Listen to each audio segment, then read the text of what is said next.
Bienvenue dans cette vidéo de Business Intelligence Analytics. Dans cette vidéo, je vais vous parler de régression linéaire. Dans les vidéos précédentes, je vous ai présenté différents types d'analyses descriptives. Nous avons entre autres appris comment nettoyer les données, comment utiliser SQL pour gérer une base de données et la consulter. Nous avons aussi calculé des statistiques pour résumer l'information présente dans ces données.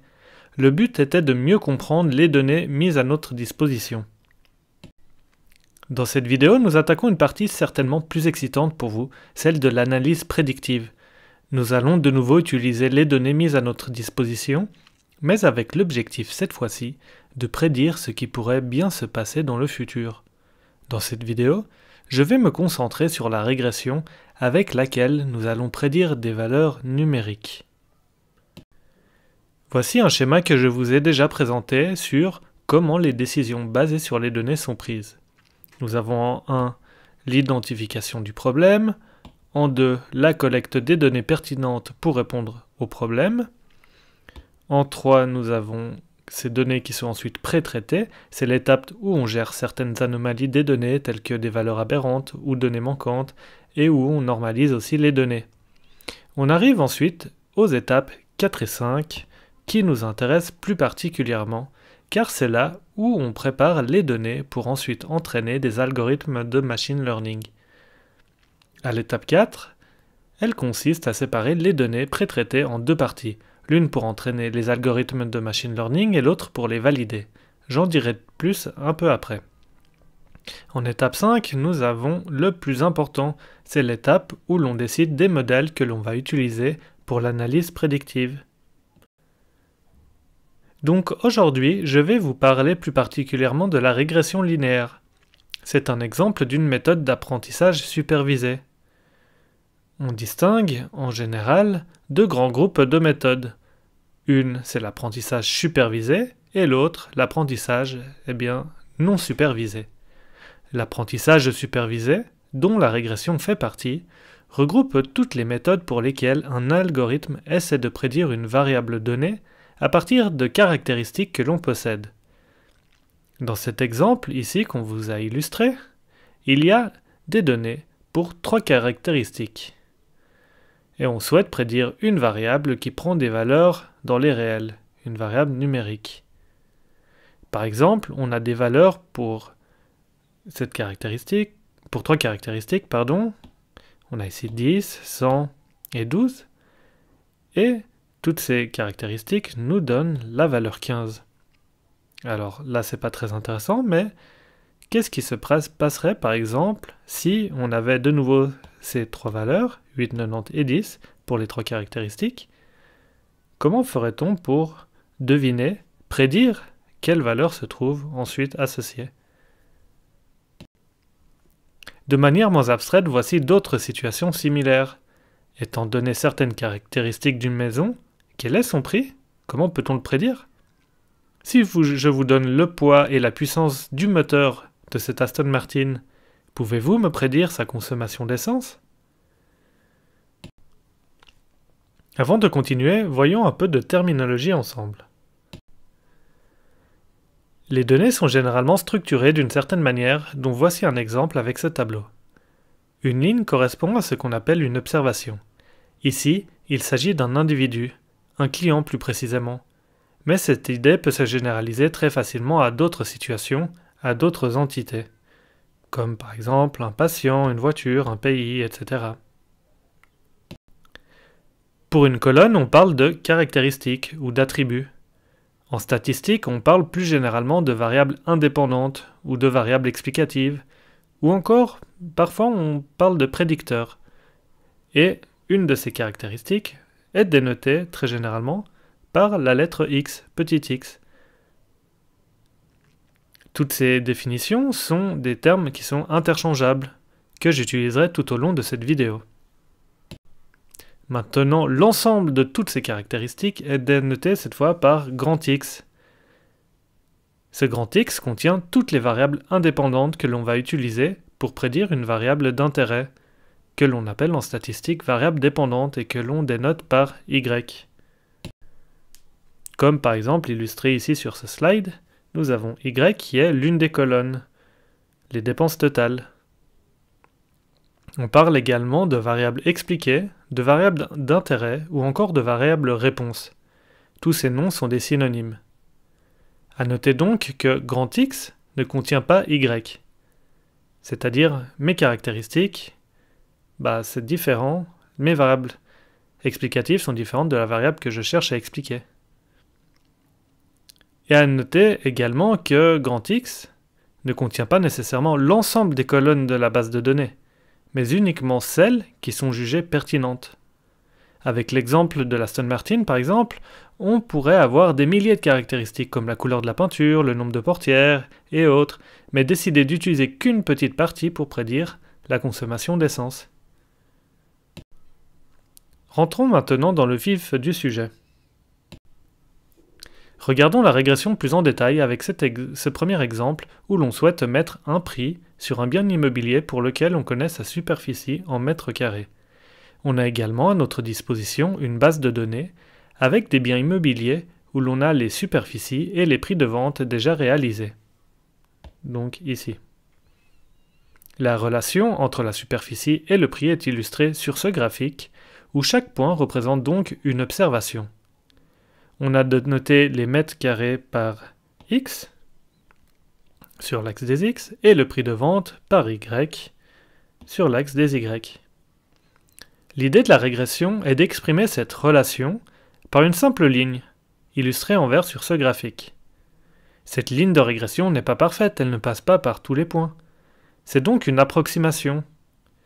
Par contre, elle a le mérite de résumer de manière concise la relation entre la superficie et le prix. Si maintenant on donne une superficie, par exemple ici, on va ici sur la droite, et bien la droite, cette droite de régression, nous retourne un prix. L'erreur d'approximation ou la différence entre cette droite et un point est ce qu'on appelle un résidu, qui est dénoté par E.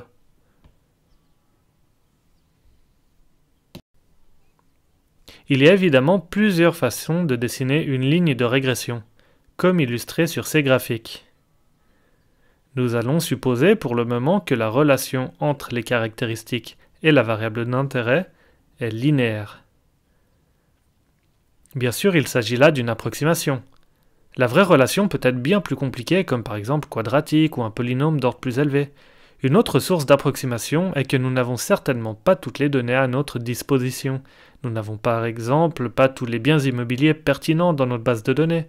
Par exemple, en supposant que la vraie ligne de régression est cette ligne orange, ici, peut-être qu'on obtiendra cette ligne verte, ici, au contraire, simplement dû aux limitations de la taille de notre base de données, ou peut-être qu'il y a également des erreurs de mesure. Les prix indiqués ne reflètent par exemple pas le vrai prix de vente, ou alors certaines caractéristiques clés n'ont pas été mesurées, elles sont absentes de la base de données. Mais tout cela ne doit pas vous inquiéter à ce stade. Il est bon de se rappeler la fameuse citation de George Box.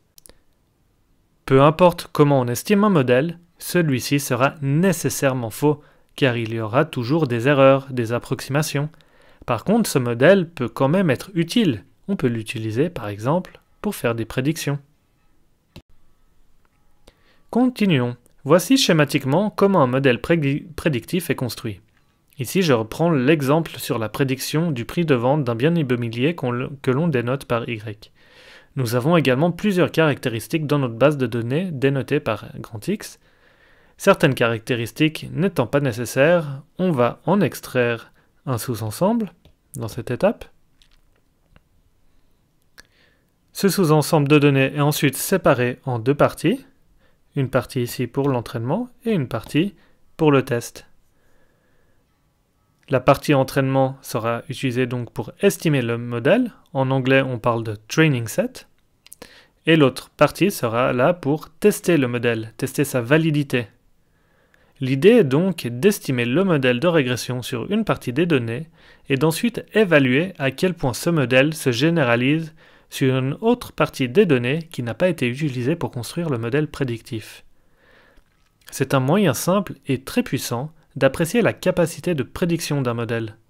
Cette étape est donc très importante et j'y reviendrai dans un slide prochain. Concentrons-nous dans un premier temps sur cette première partie. Comment construire et estimer un modèle de régression linéaire. Reprenons cet exemple. Sur ce graphique, des observations sont présentées. Sur l'axe des X, il y a une caractéristique qui a été jugée pertinente, la superficie. Sur l'axe des Y, il y a la variable d'intérêt, le prix d'un bien immobilier. Le but est d'estimer une droite de régression, c'est-à-dire de tracer une ligne qui passe virtuellement au centre du nuage des points. On écrit cette droite par y chapeau égale W0 plus W1 fois x, x étant donc la caractéristique. On a rajouté ici un chapeau sur le y pour signifier qu'il s'agit d'une estimation. Ce n'est pas les valeurs mesurées ou observées. Ça se voit bien. Pour calculer cette droite, nous avons deux inconnus, W0 et W1. W0 est ce qu'on appelle l'ordonnée à l'origine. En anglais, on l'appelle intercept. W1 est la pente ou le coefficient directeur de la droite. L'ensemble des W dans une régression s'appelle les coefficients de régression. Dans un contexte plus large, on parle de paramètres du modèle. Lorsque l'on dit qu'on veut estimer un modèle ou entraîner un modèle, cela signifie donc que l'on cherche les valeurs de ces paramètres. Dans ce cas-ci, nous avons deux paramètres.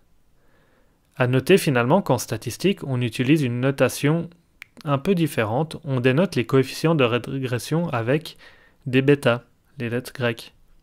Ici, les W font plutôt référence à ce qui est commun dans la littérature de machine learning. Revoyons brièvement l'équation d'une droite avec quelques exemples. De manière générale, on peut dénoter l'équation d'une droite par f de x égale W0 plus W1 fois x. Que se passe-t-il maintenant si nous fixons W0 et W1 à des valeurs spécifiques? Par exemple, fixons W0 à 1.5 et W1 à 0. Qu'est-ce que nous obtenons? La pente est nulle, donc peu importe la valeur que x prend, il n'a aucune influence sur y, et donc nous obtenons une constante, une droite constante, qui coupe l'axe des y à la valeur de 1.5, à la valeur de W0.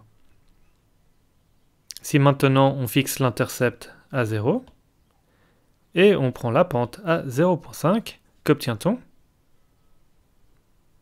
Donc l'ordonnée à l'origine est 0, on l'a ici, et on a une pente de 0.5, de 1/2. C'est-à-dire que si l'on augmente d'une unité en x, on augmente de 1/2 unité en y. Ce qui donne donc cette droite. Si maintenant on maintient la pente à 0.5 et qu'on change l'ordonnée à l'origine et on la fixe à 1, alors on garde la même droite, juste shiftée de 1 unité, ici sur l'axe des y. Voici maintenant une petite question. Je vous invite à mettre la vidéo sur pause pour essayer d'y répondre avant d'écouter ma réponse. Voici la question. Supposons que l'on ait cette droite qui correspond à cette équation.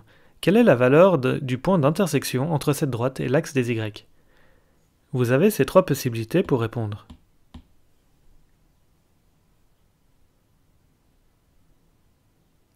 Un moyen de trouver la réponse est de fixer x à 0. On a donc que f de x égale simplement à W0, et donc c'est la réponse A. La coordonnée du point est donc ici 0, W0. Maintenant, voici la même question avec le point d'intersection avec l'axe des x. Je vous invite encore une fois à mettre la vidéo sur pause avant d'écouter ma réponse. Cette fois-ci, on peut fixer y à 0 et on peut résoudre facilement cette équation. On obtient donc la coordonnée de ce point comme étant moins W0 sur W1, 0. Donc, il s'agissait de la réponse C. Revenons au problème qui nous intéresse. Supposons qu'on ait réussi à obtenir cette droite de régression, une question qui va se poser est à quel point cette droite est en adéquation avec les observations. Un moyen de mesurer cette adéquation entre la droite et les observations est la somme des carrés des résidus ou somme des résidus au carré. Attention, ce sont chaque résidu individuel qui est élevé au carré, non pas leur somme. Tiens, mais qu'est-ce qu'un résidu au fait? Un résidu est la différence entre la variable d'intérêt que j'observe, par exemple ici y, j'observe ce point, et sa prédiction. C'est cette distance-là. On appelle cette distance un résidu. Dans ce cas de régression linéaire, ma prédiction est donc l'équation de la droite W0 plus W1 fois x. Le résidu est donc tout simplement y moins W0 plus W1 fois x. La somme des résidus est donc chaque résidu élevé au carré, et on prend leur somme. Jusqu'à présent, la droite de régression vous était donnée. Je n'ai pas expliqué comment on fait pour l'obtenir, ni quel est le critère qui est utilisé pour juger si la droite est la meilleure. Eh bien justement, un critère très commun est de minimiser la somme des carrés des résidus, c'est-à-dire de trouver la combinaison de W0 et W1 qui donne la plus petite valeur du RSS. Pour trouver ces coefficients W0 et W1, on peut par exemple essayer plusieurs valeurs, comme illustré ici. Bien sûr, ça devient très compliqué de faire une recherche exhaustive en essayant de toutes les valeurs possibles et imaginables pour ces coefficients. Un algorithme très utilisé pour résoudre ce type de problème de minimisation est une méthode appelée gradient descent en anglais ou en français qu'on comprend par algorithme du gradient. Pour rappel, le gradient c'est la dérivée de la fonction objective par rapport aux paramètres d'intérêt. Dans ce contexte, c'est donc la dérivée de la somme des résidus au carré par rapport à W0 et W1. L'idée de l'algorithme du gradient est d'utiliser l'information de cette dérivée pour guider chaque nouvelle tentative de minimisation. Pour plus de détails, vous pouvez suivre le cours de Data Mining et Machine Learning du professeur Vlachos ou regarder la vidéo en cliquant sur ce lien. La vidéo est en anglais, mais vous pouvez mettre les sous-titres en français. Pour ce cours, on va supposer qu'on a une boîte noire, du code Python par exemple. On lui fournit des données et elle nous retourne des valeurs pour les coefficients de régression.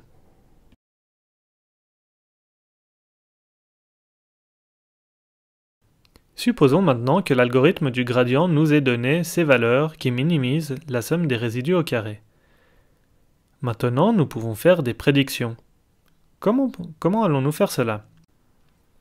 Prenons par exemple une maison de 100 mètres carrés pour laquelle nous ne connaissons pas son prix. À partir de cette régression linéaire, nous pouvons prédire le prix. Il suffit de remplacer les valeurs et nous obtenons donc ce montant qui est indiqué ici. Bien sûr, dans cette situation, nous pouvons également, à l'inverse, prédire la superficie d'un bien immobilier à partir du prix de ce bien. Je vous le laisse comme exercice. Les coefficients de régression peuvent être interprétés. Donc ici, nous avons l'intercept, ou l'ordonnée à l'origine W0. Ce coefficient correspond donc au prix d'un bien immobilier qui a une superficie nulle. Ce n'est pas vraiment utile, mais on pourrait l'interpréter comme le prix minimum, ou un proxy du prix minimum. Qu'en est-il du coefficient W1, la pente? Il est un indicateur de l'augmentation du prix prédictif par unité de superficie supplémentaire. Par exemple, si je m'intéresse à deux biens, l'un de 100 m² et l'autre de 101 m², W1 va m'indiquer l'augmentation du prix en prédiction entre ces deux biens. Maintenant, vous devriez être en mesure de répondre à l'exercice qui vous est posé ici. Nous avons parlé dans les slides précédents de la somme des carrés des résidus comme critère pour juger si la droite de régression est bonne. Nous allons voir maintenant d'autres critères. Un premier critère qui est également fréquemment utilisé pour juger de l'adéquation entre la droite de régression et les données est le coefficient de détermination linéaire de Pearson, qui se note par R². Il mesure à quel point la variance des observations est expliquée par la variance du modèle. C'est une quantité standardisée, c'est-à-dire qu'elle varie entre 0 et 1. 1 signifie que le modèle explicatif explique parfaitement la variance des observations, et 0, une explication nulle.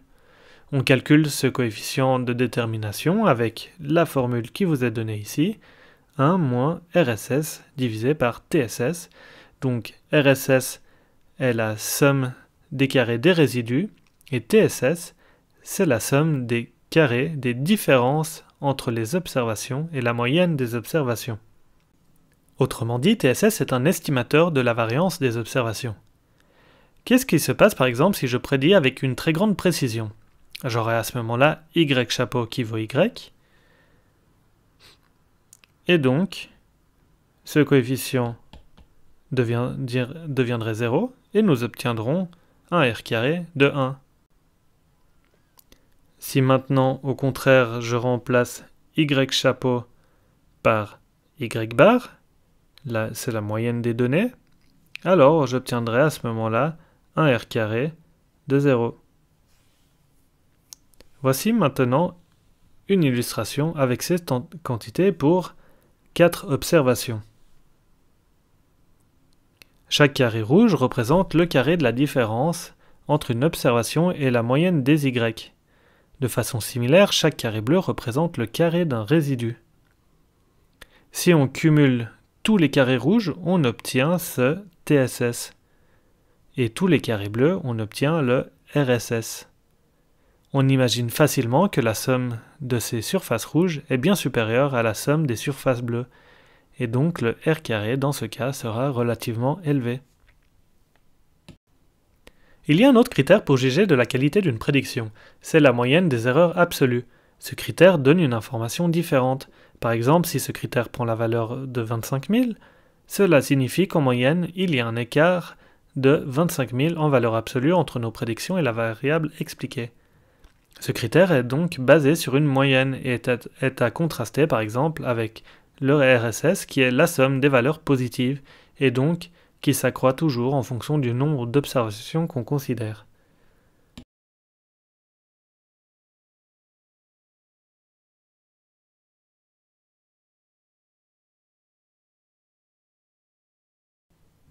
Jusqu'à présent, nous avons discuté de la régression linéaire simple, c'est-à-dire un modèle avec une seule variable explicative et deux paramètres.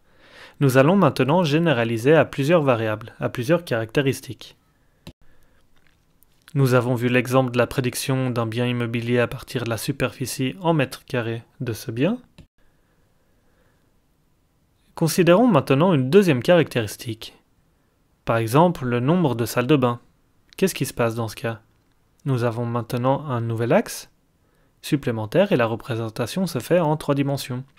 Avec cette régression, ce n'est plus une droite que l'on essaie de trouver, mais une surface, dont voici l'équation. Pour trouver ces coefficients, l'idée cependant reste la même. On va chercher à minimiser la somme des carrés des résidus avec l'algorithme du gradient, par exemple. Bien entendu, de nombreuses autres caractéristiques sont certainement pertinentes pour prédire le prix d'un bien immobilier. On a parlé de la superficie de la maison, du nombre de salles de bain, mais on peut également imaginer que la surface du terrain, le nombre de chambres, l'année de construction, sont tous des exemples de caractéristiques pertinentes. Toutes ces caractéristiques peuvent être représentées de manière structurée sous forme d'un tableau comme on l'avait déjà vu au début de la présentation. Ici, nous représentons 4 caractéristiques dénotées par x1 à x4. La variable expliquée par y. Il y a 4 lignes, donc 4 observations que l'on dénote par n. N étant donc le nombre d'observations. Avec ces 4 caractéristiques, on parle d'un problème à 4 dimensions. À noter ici que l'on a ajouté également x0, un vecteur unitaire. On peut également exprimer ce problème sous forme matricielle. Donc on a une matrice x, grand X, qui représente les caractéristiques, et un vecteur y qui représente la variable réponse. Pour exprimer la régression, il manque les coefficients de régression, et on peut donc écrire ce vecteur ici. On aura W0 pour l'intercept et les différentes pentes W1 à W4.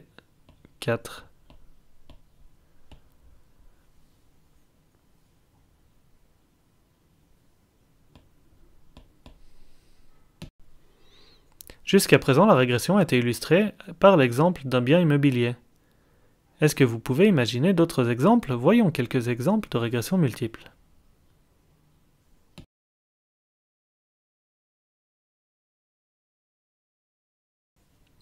À quel salaire pouvez-vous vous attendre après avoir obtenu votre diplôme? On peut imaginer que plusieurs facteurs viennent influencer ce salaire, par exemple les notes obtenues durant les études, le nombre de stages effectués pendant les études, le nombre d'années d'expérience, le nombre d'amis sur Facebook, le nombre de personnes avec qui le diplômé est connecté sur LinkedIn, la note au cours de Business Analytics, etc. Ceci est un exemple de régression multiple, dont voici la formulation. Beaucoup de monde s'intéresse à prédire le cours d'une action. Par exemple, on peut imaginer que le cours de l'action de Facebook au jour J dépend du cours au jour J-1. La progression des prix d'une semaine plus tôt, combien de fois l'entreprise est citée dans les médias récemment, le nombre de fois que Donald Trump mentionne l'entreprise, etc. On peut également s'intéresser à prédire le nombre de personnes qui vont retweeter un post. On peut imaginer que les variables qui peuvent potentiellement expliquer ce chiffre sont le nombre de followers de l'utilisateur, le nombre de hashtags, la popularité des hashtags, la longueur du texte, la présence ou non d'image, etc. À noter que ce slide est devenu quelque peu obsolète avec Twitter qui a supprimé le compte de Donald Trump. C'est devenu facile donc de prédire son nombre de retweets. Pour cela, vous n'avez pas besoin de régression multiple. Intéressons-nous maintenant à l'évaluation de notre modèle. Dans les slides précédentes, nous avons parlé de différents critères pour évaluer la qualité de prédiction du modèle. Nous avons vu la somme des carrés des résidus, le coefficient de détermination R carré et la moyenne des erreurs absolues. Tous ces critères étaient évalués sur les mêmes données à partir desquelles le modèle était entraîné. Cela pose toutefois certains problèmes, à savoir que ces critères peuvent nous donner une vision trop optimiste de la capacité à prédire de notre modèle. En effet, il n'y a pas de raison de penser que des observations futures se comporteront de la même manière que celles mises à notre disposition. Typiquement, lorsque des données sont mises à notre disposition pour être modélisées, on pourrait être tenté d'utiliser toutes les observations pour estimer le modèle. Toutefois, cela ne permet pas d'évaluer correctement le modèle. Les critères d'évaluation seront certainement trop optimistes par rapport à des observations futures. Pour simuler la situation dans laquelle des observations futures sont mises à notre disposition, nous allons simplement séparer la base de données en deux groupes. Le premier groupe regroupe les données pour entraîner le modèle. Le deuxième regroupe les données pour évaluer la capacité de prédiction du modèle. Voyons cela plus en détail. L'objectif est d'évaluer de façon réaliste les performances du modèle pour prédire. Évidemment, nous supposons que nous ne connaissons pas le futur. Par contre, nous pouvons facilement simuler la situation dans laquelle nous n'avons pas accès à une partie des données au moment où l'on entraîne le modèle. Il suffit pour cela de séparer la base de données en deux groupes. Le premier groupe, illustré en bleu dans cet exemple, regroupe toutes les données mises à disposition pour entraîner le modèle. Le deuxième groupe, illustré ici en rouge, représente toutes les données auxquelles nous n'avions pas accès au moment d'estimer le modèle, et sur lesquelles nous allons évaluer les performances de prédiction de notre modèle. Supposons que nous avons estimé un modèle à partir de données d'entraînement illustrées en bleu sur ce graphique et obtenu cette ligne verte. Pour évaluer l'erreur du modèle sur ce groupe donné, nous pouvons par exemple simplement calculer la somme des carrés des erreurs. Pour évaluer l'erreur de prédiction du modèle, cette fois-ci, nous utilisons le deuxième groupe de données illustré par les points gris sur ce graphique. Cette évaluation de l'erreur de prédiction est moins optimiste et plus réaliste. Pour séparer la base de données en deux groupes, il est commun d'utiliser la règle des 80-20, c'est-à-dire 80% des données pour entraîner le modèle, pour estimer les W, et 20% pour évaluer les prédictions de ce modèle une fois qu'il a été estimé. Comment le faire plus concrètement? Si la base de données ne comporte pas de structure spécifique, c'est-à-dire que l'ordre des lignes n'a pas d'importance, alors une possibilité est simplement de mélanger aléatoirement ces lignes et d'assigner 80% des premières lignes comme données d'entraînement et les 20% restantes comme données d'évaluation. Une méthode encore plus poussée pour évaluer l'erreur de prédiction du modèle est la validation croisée. Avant d'expliquer plus en détail cette méthode, réfléchissons sur la méthode naïve de séparation de la base de données que nous venons de voir. En séparant une fois la base de données, nous laissons beaucoup de place à la chance. Il se pourrait que la séparation soit très chanceuse et que l'erreur de test soit faible, ou alors que cette séparation soit complètement défavorable et amène à une erreur de prédiction très élevée. Un moyen d'éviter ces situations est donc de donner une vision plus générale de l'erreur de prédiction, et donc de répliquer cette séparation entre entraînement et test plusieurs fois. C'est exactement ce que la méthode de validation croisée fait. Il existe de nombreuses méthodes de validation croisée, j'explique ici les 3 plus communes. La règle des 80-20, présentée il y a quelques slides, signifie que sur l'ensemble des données, il y a un bloc de test et 4 blocs pour entraîner le modèle. Maintenant, on pourrait imaginer successivement assigner un autre bloc pour tester, comme sur cette représentation, et c'est ce qu'on appelle plus communément la validation croisée de 5 à 5 blocs. Il est également très commun d'utiliser 10 blocs, ce qui correspondrait donc à 90% des données d'entraînement et 10% pour le test. Qu'est-ce qui se passe maintenant si l'on choisit k, le nombre de blocs, comme étant égal au nombre de données, à n? Eh bien, on obtient la situation dans laquelle toutes les données, sauf une, sont utilisées pour estimer le modèle, et donc on va répéter cette procédure n fois, si l'on veut utiliser chaque donnée pour prédire. C'est ce qu'on appelle la validation 1 contre tous, ou leave one out, CV en anglais. À noter qu'avec la validation croisée à k blocs, on peut imaginer changer l'ordre des observations aléatoirement et répéter la procédure. On parle alors de validation croisée à k blocs répétés. Il est très commun d'utiliser la validation croisée à 10 blocs répétée 10 fois. Passons maintenant à quelques considérations pratiques. Comme mentionné dans un slide précédent, pour estimer les paramètres du modèle, nous pouvons utiliser l'algorithme du gradient. Cette méthode connaît toutefois quelques difficultés lorsque les variables explicatives sont hétérogènes, c'est-à-dire lorsque leur dispersion et leur étendue, c'est-à-dire la différence entre le max et le min, sont très variables. Prenons la surface d'un bien immobilier et le nombre de salles de bain de ce bien. Vous imaginez facilement que les valeurs prises sont assez différentes. Et cela peut poser certains problèmes aux algorithmes comme illustré ici. Un moyen de pallier à ce problème est de standardiser les données, plus précisément ce sont les caractéristiques qui sont standardisées. Voyons quelques-unes de ces standardisations. Il y a tout d'abord la plus simple, la standardisation 0,1, ou la mise à l'échelle 0,1. Il s'agit de modifier l'étendue des données pour que celle-ci se retrouve dans l'intervalle 0,1. La fonction qui permet de faire cette standardisation est donnée ici sur le slide. Si cette standardisation est appliquée, cela signifie que chaque colonne de la base de données qui correspond à une variable explicative est transformée pour prendre des valeurs dans l'intervalle 0,1. Une deuxième standardisation très commune est la normalisation moyenne. Chaque prédicteur est standardisé de la façon suivante. On lui soustrait sa moyenne et on divise cette différence par un estimateur de la dispersion des données, soit l'étendue des données, c'est-à-dire max moins min, ou soit l'écart type. Si c'est l'écart type qui est utilisé, alors chaque prédicteur transformé a une moyenne nulle et une variance de 1.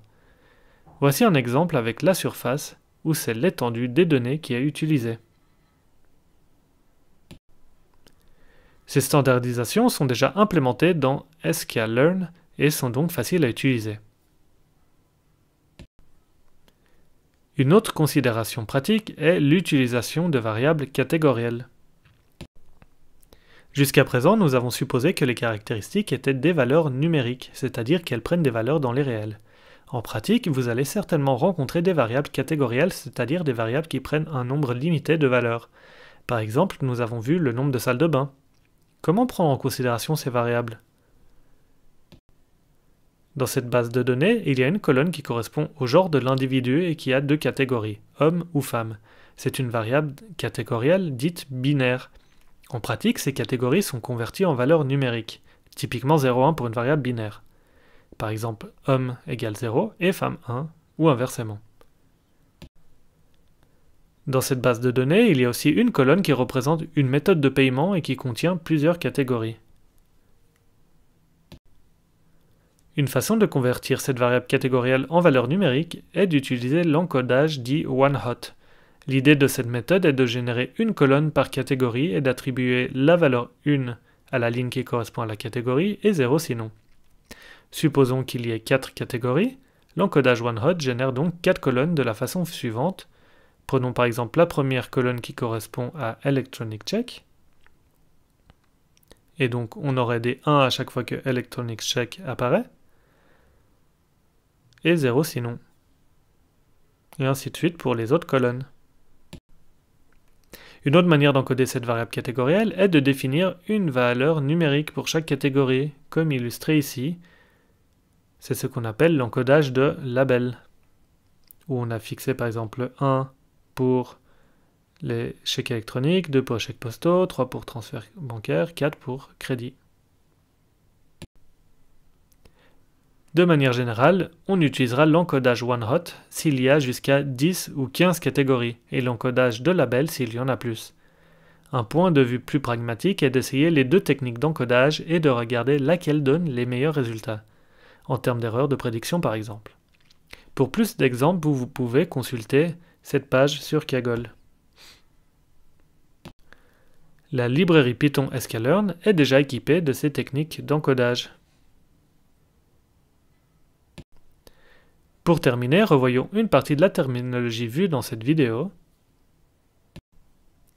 Je vous ai principalement parlé de régression, une technique pour modéliser une variable numérique.